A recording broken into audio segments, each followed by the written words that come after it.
இறை இயேசுவில் எனக் அன்பார்ந்தவர்களே, நம் ஜீவனுள்ள தேவனின் உயிருள்ள வார்த்தைகளை தினமும் கேட்பதன் மூலம் உங்களுக்கு நன்மையும் ஆசையும் உண்டாவதாக. இன்றைக்கு நம் உள்ளத்தில் ஆண்டவர் பேச விரும்புகிற திருவசனம் ரோமையர் 8ஆம் அதிகாரம் 35ஆம் திருவசனம். கிறிஸ்துவின் அன்பிலிருந்து நம்மை பிரிக்கக்கூடியது எது? இறை இயேசுவில் எனதருமை நண்பர்களே, உங்கள் அனைவருக்கும் நம் இயேசுவின் அன்பை உரித்தாக்குகின்றேன். இன்றைய புனிதராம் கவுவாசின் புனித ஜெர்மானஸிடம் நமக்காக இறையேசுவிடம் பரிந்து பேசி அவரின் மேலான இரக்கத்தை பெற்று தரும்படி ஒரு நொடி ஜெபித்துக் கொள்ளுங்கள். இன்று அக்டோபர் மாதம் 30ஆம் தேதி வியாழக்கிழமை. இன்றைய நாளில் தங்கள் பிறந்த நாள் மற்றும் திருமண நாளை கொண்டாடும் அனைவரையும் இறையேசுவின் அன்பும் ஆசீரும் நிறைவாய் சேரட்டும்.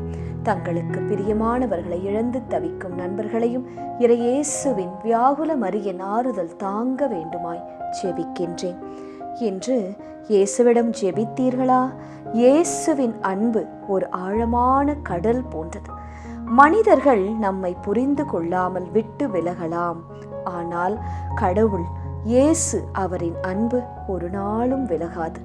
இந்த உலகில் இத்தனை போராட்டங்கள், தீய எண்ணம் கொண்ட மனிதர்கள் மத்தியில் இன்னும் நாம் பிழைத்து வாழ்கின்றோம் என்றால் அது இயேசுவின் கருணை, இயேசுவின் கிருபையால் தான். நீ மழையில் நனையும் போது உனக்கு அந்த இடத்தில் குடை எது தெரியுமா? இயேசுவின் அன்பு. நண்பர்களே, உங்கள் காலை எப்போது தட்டி விடலாம், நீங்கள் கீழே எப்போது விழுவீர்கள் என்று பார்க்கும் மனிதர்கள், உறவுகள் மத்தியில் உங்களை நிலை நிறுத்துவது இயேசுவின் அன்பு. என்னை சுற்றி ஒரே இருளாக தெரிகிறது, எந்த பாதையில் செல்வதென்றே தெரியவில்லை என்று சொல்லுகிறீர்களா? என்று திகைக்கும் சூழ்நிலையில் என்று நிற்கிறீர்களா? இயேசுவின் அன்பு ஒரு ஒளியாக, வெளிச்சமாக, வழியாக உங்கள் வாழ்க்கைக்குள் வரும், இருக்கும். இயேசு உங்களோடு இருக்கும்போது எதிரிகள் எனக்கு என்ன செய்து விடுவார்களோ என்று நீங்கள் ஒரு நாளும் பயப்படவே தேவையில்லை நண்பர்களே. ஆனால் நம் மனதில் ஒரு வைராக்கியம் இருக்க வேண்டும். கடவுளின் அன்பிலிருந்து என்னை வேதனையோ, நெருக்கடியோ, பட்டினியோ, சாவோ, இருளோ, பயமோ எதுவுமே பிரிக்க முடியாது என்ற உறுதியான நம்பிக்கை இருக்க வேண்டும்.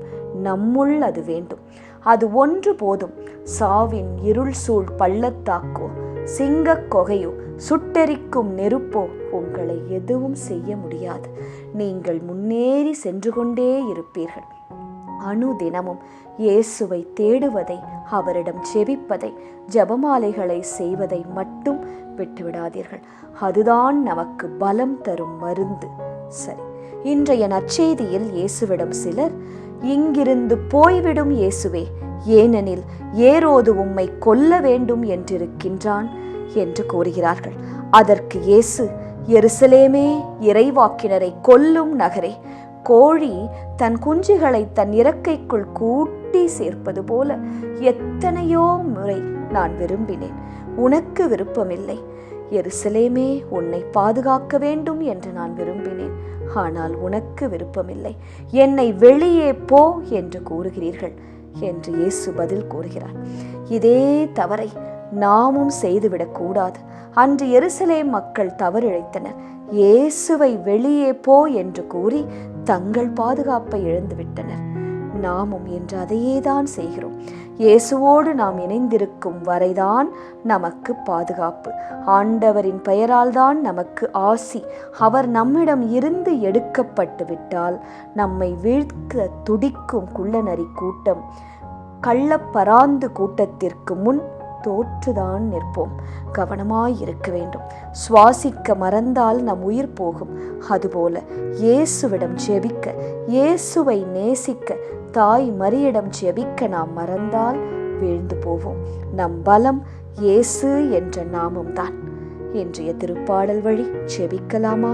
இயேசுவே, என் தலைவராகிய ஆண்டவரே, உமது பெயரை முன்னிட்டு என் சார்பாக செயல்படும் இயேசுவே, உமது பேரன்பின் இனிமையின் பொருட்டு என்னை மீட்டருளும் இயேசுவே. நானோ எளியவன், வறியவன், என் இதயம் புண்பட்டு உள்ளது இயேசுவே. எனக்கு உதவியருளும். உமது பேரன்பிற்கேற்ப என்னை மீட்டருளும். இது என் வாழ்வில் என் இயேசுவின் ஆற்றலால் நடந்தது என்று பிற மக்கள் அறியும்படி செய்யும் இயேசுவே. ஆமேன். இயேசு கிறிஸ்துவின் பெரிதான நாமத்தின் நிமித்தம் ஜெபிக்கிறோம். ஆமேன். ஒவ்வொரு நாளும் உங்கள் உள்ளத்தில் ஆண்டவர் பேச விரும்புகிற இறை வார்த்தையை தெரிந்து கொள்ள ரோசரி பிரேயர்ஸ் சேனலை சப்ஸ்கிரைப் செய்யுங்கள்.